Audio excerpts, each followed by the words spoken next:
नमस्कार, मैं हूं आपके साथ निशु शर्मा और आप देख रहे हैं हमारा खास बुलेटिन हमर छत्तीसगढ़। चलिए शुरुआत करेंगे। प्रधानमंत्री सूर्यघर मुफ्त बिजली योजना के अंतर्गत अब केंद्र सरकार के साथ साथ छत्तीसगढ़ सरकार भी सब्सिडी दे रही है। सब्सिडी का सीधा लाभ जनता को मिल रहा है। इस डबल सब्सिडी की पहल से हर घर सौर ऊर्जा का केंद्र बन रहा है और छत्तीसगढ़ हाफ बिजली बिल से मुफ्त बिजली की ओर बढ़ रहा है, जिसको लेकर सीएम साय ने कहा कि प्रधानमंत्री सूर्यघर मुफ्त बिजली योजना से केंद्र के साथ ही अब राज्य सरकार भी सब्सिडी दे रही है और छत्तीसगढ़ मुफ्त बिजली की ओर आगे बढ़ रहा है।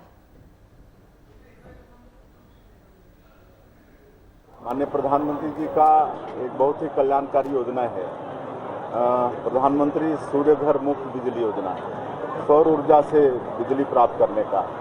और उसमें 1 किलोवाट के लिए भारत सरकार से 30,000 की सब्सिडी है।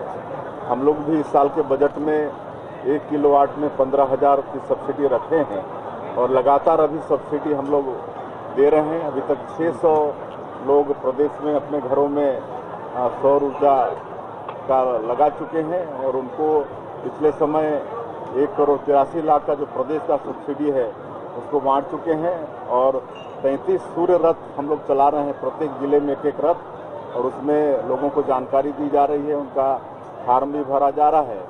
और जिस दिन हमने सूर्य रथ का शुभारंभ किया उस दिन तक 55,000 लोगों ने अपने घरों में सौर ऊर्जा लगवाने का आवेदन किया था। अब हमको लगता है कि 1 लाख से ऊपर संख्या चली गई होगी।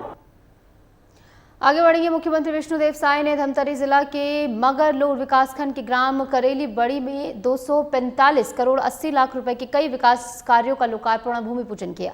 सीएम साय ने धमतरी जिले के कुरुद विधानसभा क्षेत्र में आयोजित राज्य स्तरीय महतारी सदन शुभारंभ कार्यक्रम में 51 महतारी सदनों का लोकार्पण किया है और जिले को विकास का महा उपहार दिया है। उन्होंने कुरुद विधानसभा क्षेत्र में 77 कार्यों का शिलान्यास और लोकार्पण किया। बता दें कि ये सभी विकास कार्य जिले में महिलाओं के सशक्तिकरण, शिक्षा, स्वास्थ्य, कृषि, सिंचाई, सड़क, पेयजल, उद्योग, विज्ञान, पर्यटन और सामाजिक विकास जैसे विविध क्षेत्रों को नई दिशा देने वाले हैं। 51 महतारी सदन का लोकार्पण कार्यक्रम था। मैं सबसे पहले धमतरी जिलावासियों को विकास कामों के लिए बधाई देता हूं और साथ ही साथ 51 जगह जो महतारी सदन हमारी माता बहनों को मिला है उनको भी बहुत बहुत शुभकामनाएं। उनको आगे अपना कार्य संचालन के लिए बहुत सुविधा होगी महतारी बंधन मिलने से।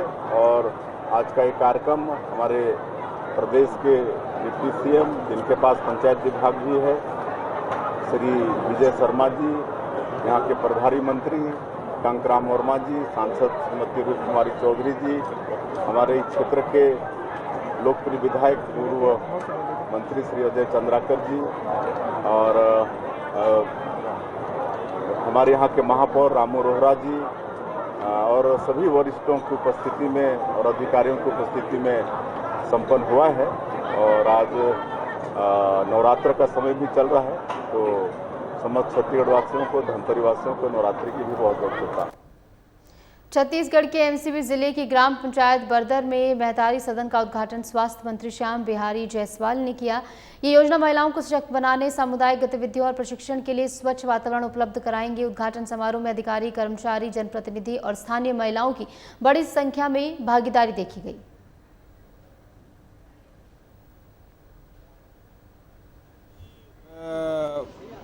प्रथम चरण में जितने भी निर्माण हो चुके थे महतारी सदन, पूरे प्रदेश में 57 की संख्या में आज लोकार्पण हो रहा है और हमारे भी खड़गवां विकास खंड में 2 का निर्माण हो चुका था।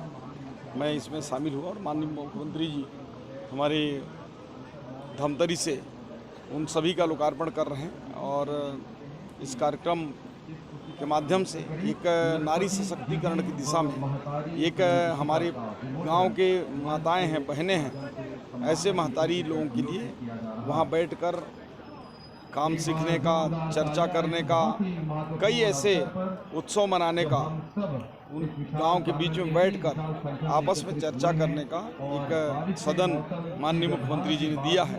मैं उनको अपने क्षेत्र की जनता को उससे बहुत बहुत बधाई।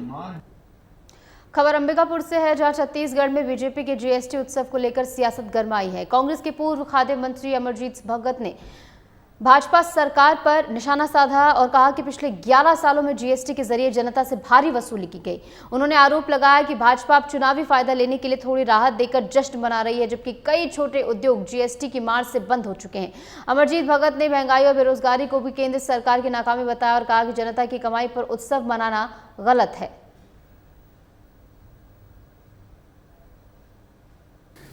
देखिए, भारतीय जनता पार्टी कुल मिलाकर के लोगों को भ्रम में डाल रही है। जिस जीएसटी उत्सव की बात कर रहे हैं, 11 साल तक खूब जीएसटी वसूला, अब थोड़ा सा उसमें रियायत दे करके वाहवाही लूटने का कोशिश है। तो मैं कहना चाहता हूं कि जीएसटी 11 साल वसूला, उसको वापस करेंगे क्या? ये तो अपना ही पैसा और अपने से कटौती करके और थोड़ा सा रियायत दिए उसमें ये उत्सव मनवा रहे हैं। मैं पूछना चाहता हूँ कि जब जीएसटी के खिलाफ आवाज़ उठा, उस समय आपने ये रियायत क्यों नहीं दिया? और आज पूरे देश में छोटे यूनिट्स और मझोले यूनिट्स, बहुत सारे मध्यम यूनिट जो है लगभग बंद हो गए जीएसटी के मार से। तो आज उन उद्योगों को क्या आप रिलीफ देंगे जो उद्योग धंधे हो गए?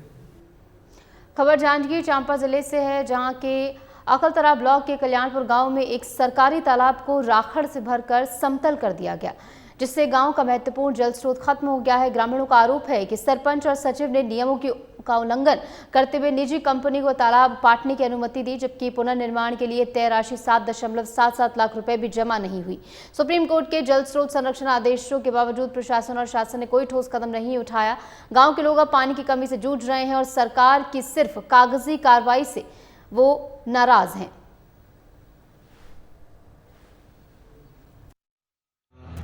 उस संबंध में मुझे पूर्व में जानकारी मिली थी कि पूर्व एटीएम द्वारा वहाँ के जो पूर्व सरपंच है उनको कार्रवाई करने के लिए पत्र जारी किया गया था। अभी कार्रवाई कौन से स्टेज में है, इसके लिए संबंधित अधिकारी से उसका जो स्टेटस है उसके लिए भी पुनः उनको पत्र जारी करके जो भी कार्रवाई की गई है उसके संबंध में जानकारी ली जाएगी। पूर्व अधिकारी द्वारा जो राशि लगाई गई थी और जो कार्रवाई की जानी थी वो उसका स्टेटस अभी मुझे जानकारी नहीं है। संबंधित जो अधिकारी है उससे जल्द से जल्द मंगवा के जो आगे की कार्रवाई है वो करने की प्रक्रिया पुनः चालू की जाएगी। खबर रायपुर से है, जहां प्रदेश के सभी जिला मुख्यालयों में जोहर छत्तीसगढ़ पार्टी ने महंगे बिजली बिल, अघोषित कटौती और लो वोल्टेज की समस्या को लेकर प्रदेशव्यापी विरोध प्रदर्शन किया। प्रदर्शनकारियों ने कहा कि बढ़े हुए बिजली बिल और बिजली संकट से जनता बेहाल है, जिससे पढ़ाई, कारोबार और दैनिक जीवन प्रभावित हो रहा है। पार्टी ने राज्यपाल को ज्ञापन सौंपकर बिजली बिल वापस लेने, आपूर्ति सुधारने और कटौती रोकने की मांग की है।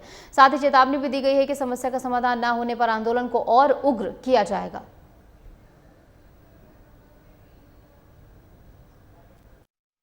आज हमने धरना प्रदर्शन जो स्मार्ट मीटर लगाए गए छत्तीसगढ़ में, छत्तीसगढ़िया मन ला लूटे काम करते हैं। जितना की कमाई नहीं है उतना के बिजली बिल के माध्यम से घर से पैसा जावत है। आज हमारे छत्तीसगढ़िया मन मध्य वर्ग के कमैया है, कोनो 10,000 20,000 कैसे कमाई करते है, तो 25,000 रुपया अगर बिजली बिल आवत है तो घर खर्च करते। महतारी बंधन एक गलत सरकार 1,000 रुपया महतारी बंधन देवत है और 5,000 बिजली बिल न देवत है। दारू भट्टी लखोले थे, घर परिवार में भाई दादा सब दरवा हो गए, उगर मन के माध्यम से दारू भट्टी में पैसा जावत है। तो कहीं ना कहीं छत्तीसगढ़ मन ला गरीब मंदवा दरवा और ठगे जा मन के साथ में। और हम चाहते हैं कि ये स्मार्ट मीटर नहीं चाहिए, स्मार्ट मीटर लगा के और छत्तीसगढ़ के तरिया नदिया के नाम न मिटावत है। ऐसे कई घटना है। हमारे मितानिन बहनी मन के साथ जोड़वत है, मितानिन बहनी मन धरना प्रदर्शन करते, आंगनबाड़ी वाला धरना प्रदर्शन। अरे सभी चीज के ठेका छत्तीसगढ़िया परिवार लेगा कि आप लोग मुखिया बनाए हैं, एकर सदी बनाए हैं कि आप हमारा संसो करो। खबर कांकेर से है, जहां जिले की कोयली बेड़ा थाना क्षेत्र के ग्राम टेकापानी बड़गांव के पहाड़ी जंगल में मंगलवार को सुरक्षा बलों और नक्सलियों के बीच मुठभेड़ हुई। पुलिस और बीएसएफ की संयुक्त टीम नक्सलियों की मौजूदगी की सूचना पर सर्चिंग अभियान में निकली थी, तभी माओवादियों से आमना सामना हो गया और दोनों ओर से फायरिंग शुरू हो गई। घटना के बाद इलाके में तलाशी अभियान चलाया गया है, जिसमें सुरक्षा बलों को एक रिवॉल्वर, 22 जिंदा कारतूस, नक्सल साहित्य, टॉर्च, पाउच और रोजमर्रा के उपयोग की सामग्री बरामद हुई। अधिकारियों ने बताया कि नक्सल उन्मूलन अभियान लगातार जारी रहेगा।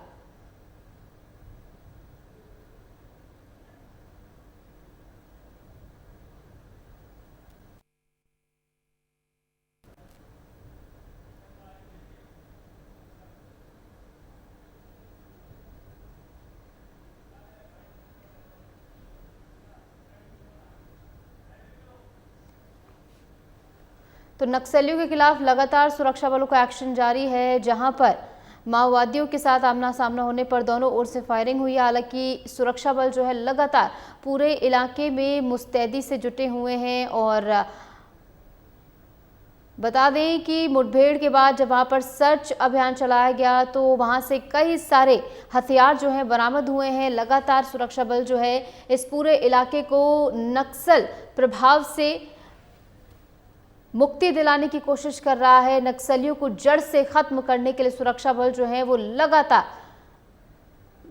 जुटे हुए हैं और ऐसे में एक और घटना ये सामने आई है, जहां पर नक्सलियों और सुरक्षा बलों के बीच मुठभेड़ हुई। छत्तीसगढ़ के दंतेवाड़ा में 71 नक्सलियों ने आत्मसमर्पण किया है, जिनमें से 30 नक्सलियों पर 64 लाख का इनाम था। आत्मसमर्पण करने वालों में कई नक्सली कमांडर भी शामिल हैं, जिन पर जंगल काटने और पुलिस से मुठभेड़ करने जैसे आरोप है। पुलिस महानिरीक्षक सुंदरराज पी और एसपी गौरव राय के नेतृत्व में यह अभियान चलाया गया।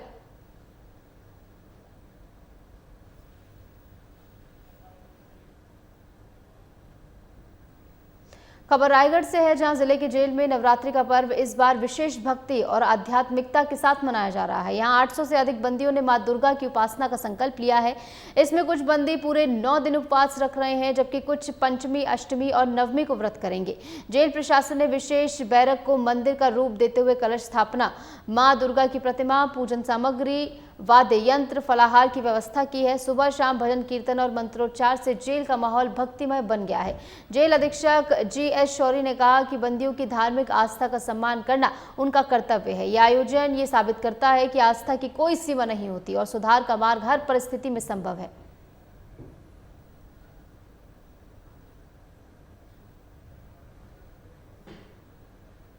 नवरात्रि के पावन अवसर पर दंतेश्वरी मंदिर दर्शन के लिए पैदल यात्रा कर रहे श्रद्धालुओं के बीच बीजापुर के एजुकेशन सिटी के पास से एक दर्दनाक सड़क हादसा हुआ। हादसे में हाइड्रा वाहन ने श्रद्धालुओं को रौंद दिया। इस दुर्घटना में कुल 8 पैदल श्रद्धालु प्रभावित हुए, जिनमें से 12वीं कक्षा की छात्रा की मौके पर ही मौत हो गई, जबकि 2 अन्य लोग इसमें घायल हुए। घायलों का इलाज जिला अस्पताल में फिलहाल चल रहा है।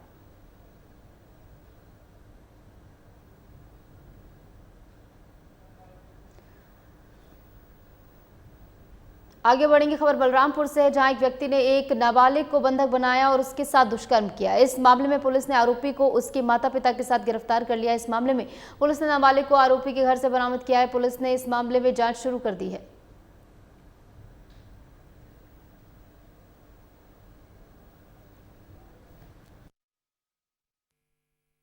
दुर्गापुर गांव से पत्नी ने आर्थिक शिकायत दर्ज कराया है कि उनकी नाबालिग लड़की जो 14 साल की है, लगभग 7 दिनों से गायब है और उसको एक लड़का भगाकर ले गया है, जिसमें प्रथम दृष्टया अपराध घटित होना पाए जाने पर थाना शंकरगढ़ में अपराध पंजीबद्ध किया गया और विवेचना क्रम में यह तथ्य आया कि एक लड़का उसे 7-8 दिनों से अपने घर में रखा हुआ है और उसके माता पिता ने भी उसका सहयोग किया हुआ है। ये जानते हुए कि लड़की नाबालिग है, इसमें 3 लोगों को गिरफ्तार करके माननीय न्यायालय में पेश किया गया। और फिलहाल के लिए हमारे इस खास बुलेटिन में इतना ही। नमस्कार।